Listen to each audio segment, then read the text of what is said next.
finished talking about hip month. Now we're going to move up the chain a little bit and look at thoracic spine. The thoracic spine is quite an important part of the whole.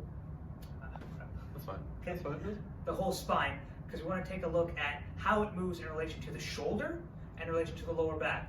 Believe it or not, the two things I see for golfers coming in with pain is shoulder pain and low back pain. Oftentimes it's the middle structure, the thoracic spine, not doing its work that leads to overcompensation here, and then too much lumbar spine rotation, putting too much load on the joints in the low spine that causes a lot of back pain, and then inactive golfers. So I'm going to take a look at what we call flexion and extension to the thoracic spine in a seated test here with Mark. So Mark, just sit right here facing that way, please.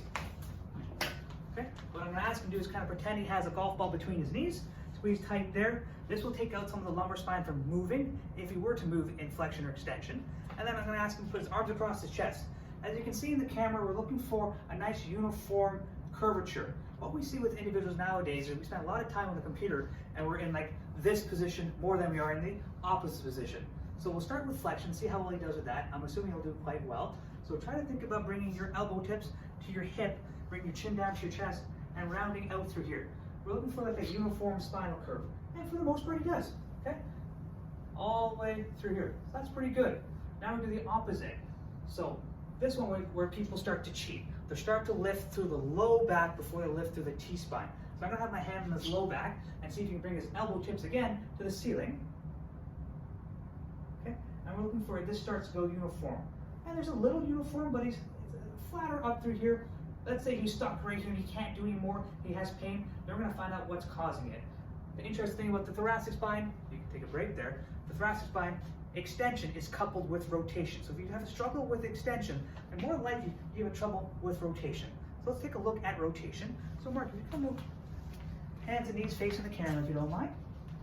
Okay, we're going to go through a lumbar lock test and we're taking a look at thoracic mobility. So we're trying to take the scapula totally out of the equation. So bring your glutes down to your heels, almost like a child's pose, okay? Put your right hand in the middle. Your job is to keep your head over this right hand when we look at left thoracic rotation. Take your left arm, put it on the small of your back, palm facing the ceiling. Okay, first, can you get there? Yes. Is there any pain there, Mark? Nope. No. Now we're gonna take a look at whether he can break 45 degrees. If this plane horizontally here is 0, this plane vertically is 90, 45 degrees is kind of here. Can he get his top of the acromion of the clavicle past 45 degrees? So right now, Mark, take a look at your left shoulder, bring it up to the ceiling. Flawless, okay? He can do it.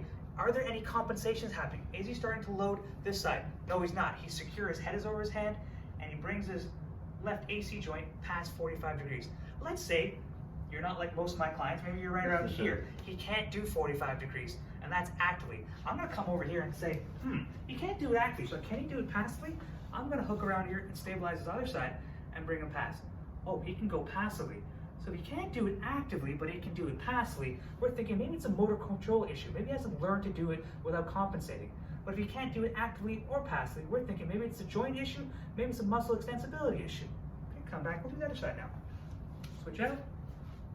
Okay, and then once again, look, he breaks 45 degrees quite easy there. Any discomfort there? No. Okay, once again, if you can't do it, I would help him and see what's causing the issue. We're looking 45 degrees and we're looking for the quality. Is he shaky or is he able to do it in a nice structured stance? Okay, thanks, Mark. Good.